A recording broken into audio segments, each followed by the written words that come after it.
Hi, welcome back. You're watching Michelle with Michelle's Life. In today's video is my October TBR check-in number 1. Let's see really quick how well I did so far this month.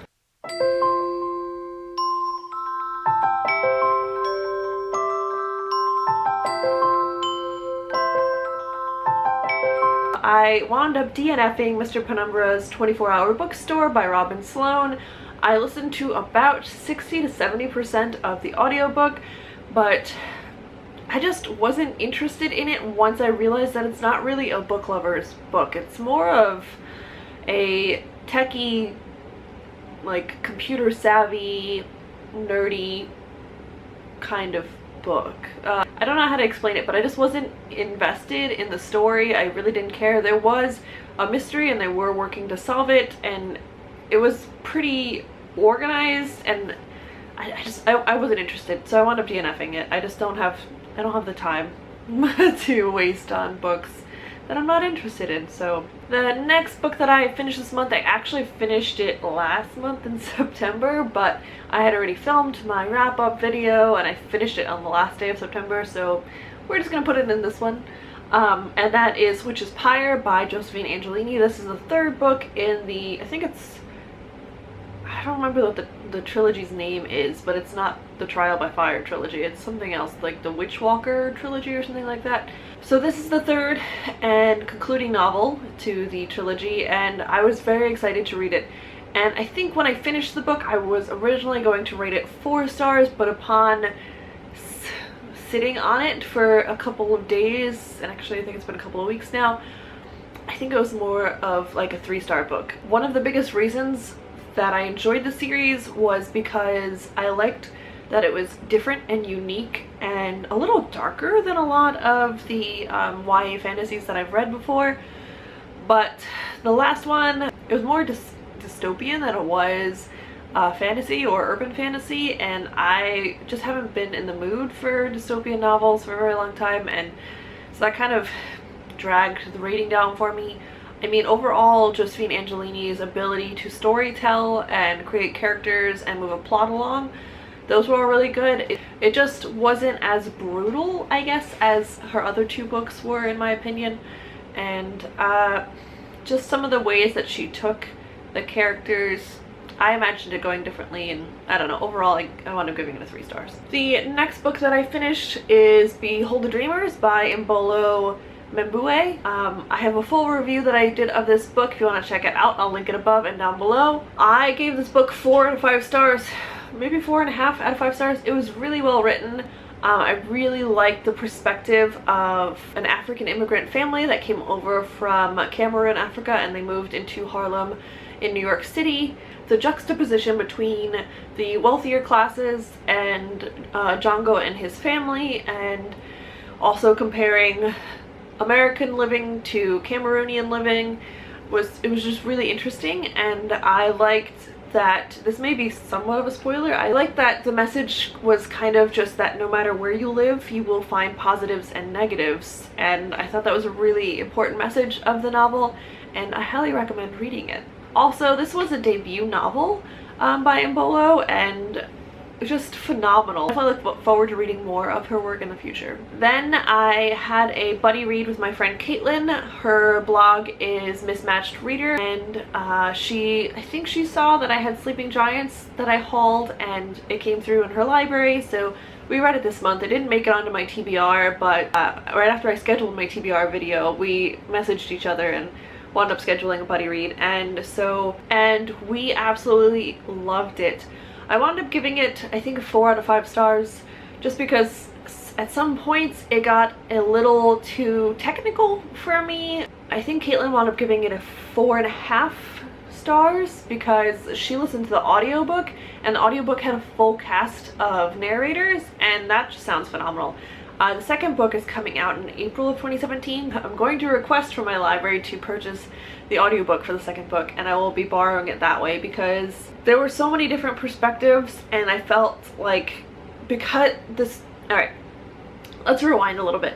Sleeping Giants is a story of a girl who on, I think it was like her 8th birthday, gets a bicycle and she goes out for a ride, falls into this pit, and it turns out it's a giant metal robot hand.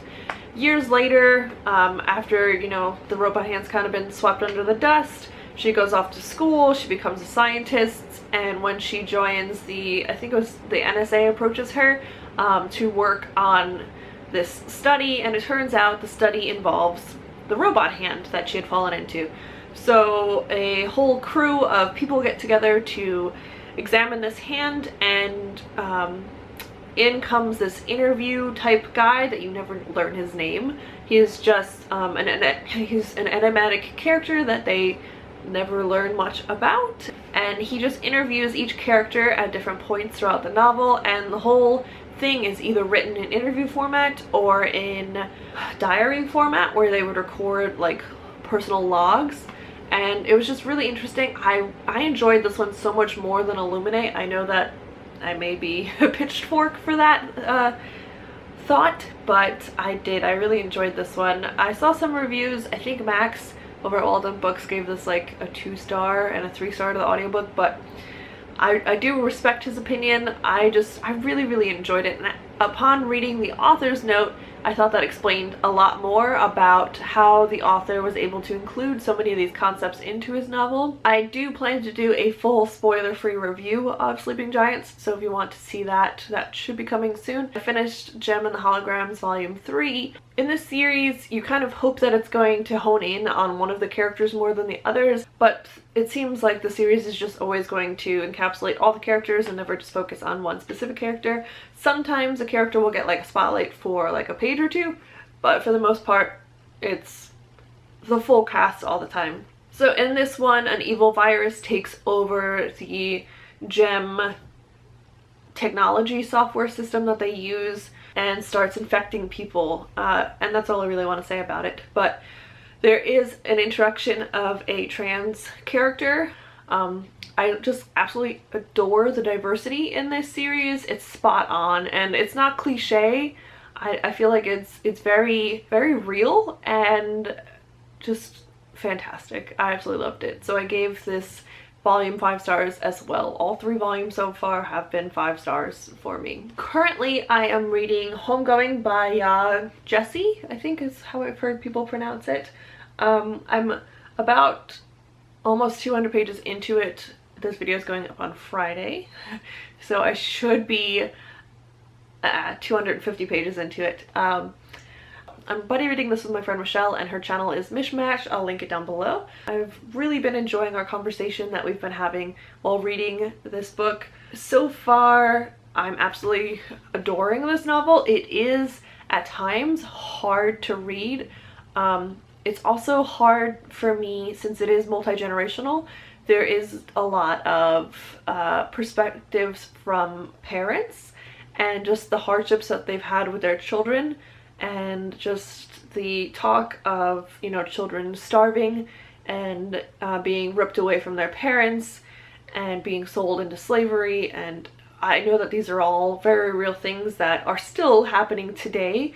It's just really hard to read about. Yeah, Jessie has a way of just kind of stating it as fact and writing it as a factual occurrence that has happened, and then she moves on to other things that have happened. So she doesn't, you know, like dig the knife into her readers, but it's just like a quick stab, you know? But it's, you know, like these things really happened, and I think it is important to read about. So this story takes place, each chapter is from a different generational perspective. So we start with 2 sisters. One sister is a slave, and the other one is married to a slave owner and slave tradesman, I guess.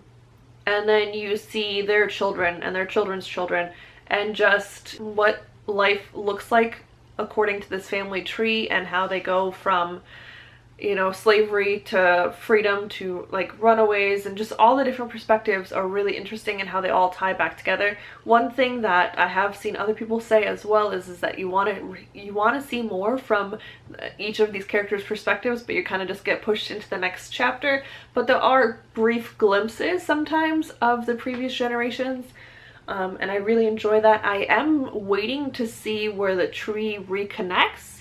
So far, the two sisters never met, and then their children have never met each other, you know? So I am looking forward to that chapter, hopefully. But I definitely think it's a very important read, and her writing is phenomenal. Pretty sure this is also a debut novel. I'm not positive about that. But if you like Isabel Allende, I know that she's a Chilean author, but I feel like the magical realism elements in this are very similar to Allende's work, and she's definitely one of my favorite authors. So I'm really enjoying this, and I can't wait to finish it and talk to you guys more about it. So that's it for this TBR check-in. It turned out it's a lot longer than it was supposed to be, but it is what it is, guys. Let me know down below what you've been reading this month and enjoying. It seems that last month we were all kind of in a slump, and it seems that a lot of the people I follow on Goodreads and Twitter and just my friends in general are having a better reading month this month. I hope that you can also relate to that. It's been a really, really good reading month so far. Thankfully, I don't have a lot of plans to read a lot next month. I have one book that I plan to read, buddy read with my friend Josh. We're going to pick a literary award winner, I think. And that's it. Thank you so much for watching, liking, commenting, and subscribing, and I'll see you guys next time. Bye!